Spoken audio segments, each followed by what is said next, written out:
Yan for today's video guys, magluluto pa tayo ng adobong kangkong na may takway. Yan guys, na libre na naman ang ulam natin for today's video, dahil dito lang sa paligid ng bahay namin ko ito kinuha guys. Yan, talagang fresh na fresh, wala pong itong lason.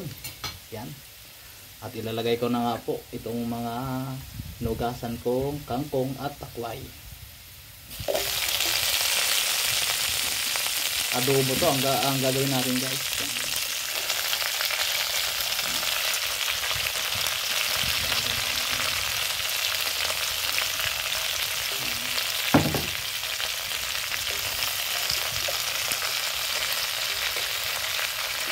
Hintayin lang natin na kumipis. Yan, tatakpan natin ngayon guys, dahil para lumambot siya guys. So guys, tatakpan natin guys para kumipis at kumulo. Ayan. Yan guys, ilang minuto ang lumipas yan, dahil kumulo na guys. At baka lumambot na rin tong takway at yung ano. Ay, sarap.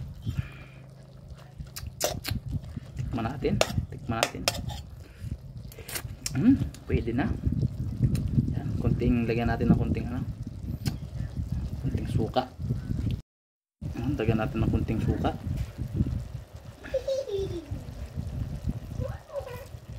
Kunti lang guys.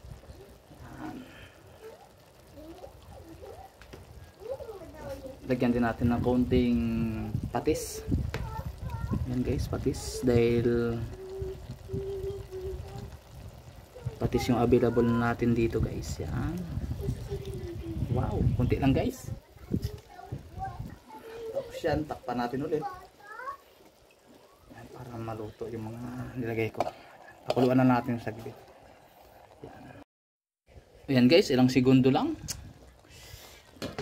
Tikman natin kung goods na yung takway natin, tapos yung lasa. Tikman natin. Ayos. Yung takway, tingnan natin kung masarap. Ako din, malutong.